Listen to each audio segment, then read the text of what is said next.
Hi, good night. My name is Sabrina Palmer. I attend the International University of the Caribbean. I'll be presenting on my course, Psychology of Learning, topic, Social Culture. According to the Cambridge English Dictionary, social culture is related to the different groups of people in society and their habits, traditions, and beliefs. Vygotsky's social culture theory of human learning describes learning as a social process and the origination of human intelligence in society or culture. Its theoretical framework is that social interaction plays a fundamental role in the development of cognition. Vygotsky believed everything is learned on two levels. The two levels are through interaction with others and then integrated into individuals' mental structure. Two, the idea that the potential for cognition development is limited to a zone of proximal development.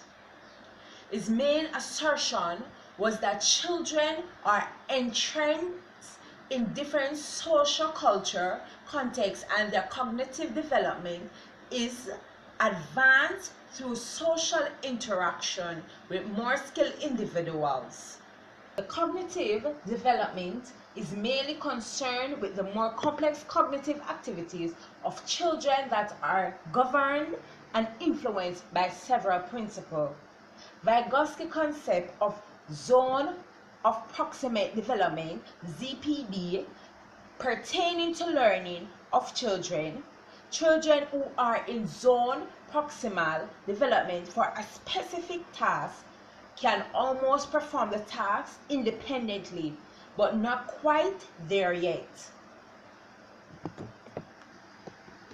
However, with an appropriate amount of assistance, these children can accomplish the task successfully. The lower limit of a child's zone of proximal development is the level of analysis and problem solving reached by a child without any help. The upper limit, on the other hand, is the level of additional responsibility that a child can receive with the support of a skilled instructor. Children are entrenched in a social culture background, example, at home, in which social interaction with the significant adult, such as the parents, play a crucial factor that affects their learning. According to Vygotsky theory, any person who possesses a higher skill level than the learner with regard to particular task or concept is called more knowledgeable, other, or MKO.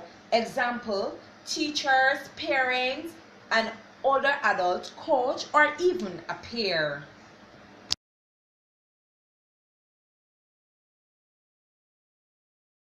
Now I'll be presenting on scaffolding.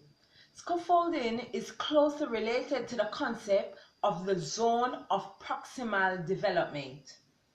Scaffold refers to the temporary support given to a child by more knowledgeable others, usually parents or teachers, that enable a child to perform a task until such time that the child can already perform the task independently.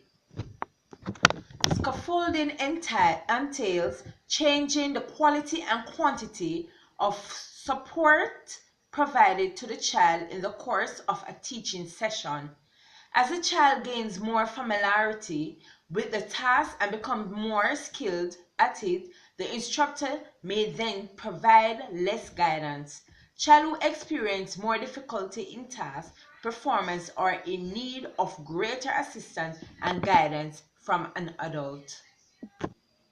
When the child has learned to complete the task independently, the scaffolds are removed by the adult as they are no longer needed. Here are some examples.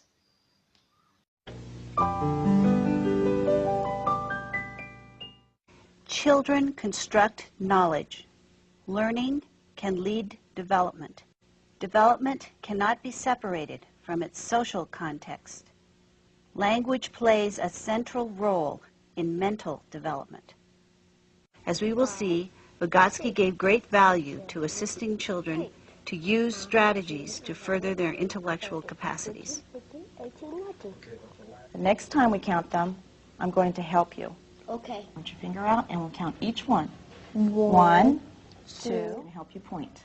1, 2, 3, 4. It is in this context that we will discuss the best-known part of Vygotsky's work, the zone of proximal development. Point to each one close to the bear and count loudly. 1, 2, 3. But when the teacher structures the activity differently, the same child can perform at a higher level, counting meaningfully to 17 without missing any bears. 15, 16, 17. Great job, Quentin. The area between the level of independent performance and the level of assisted performance is the zone of proximal development. It is here where the teacher must focus attention. Barney. Let's see how we put this Barney color on. Let's find the edges first. Let's see. What color is this? You know what color this is? That's gray. So let's find one that looks like this.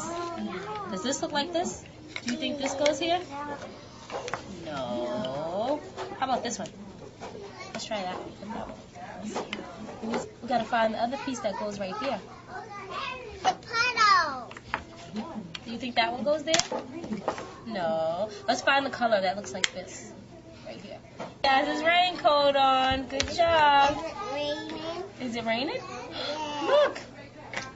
You did it. Good job.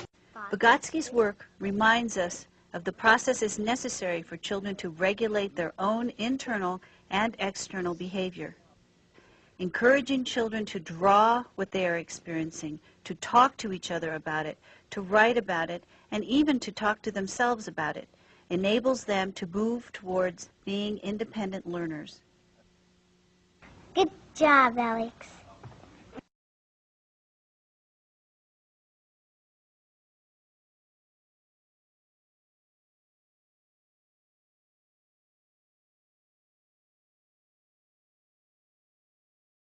Timothy, you've got the train, right?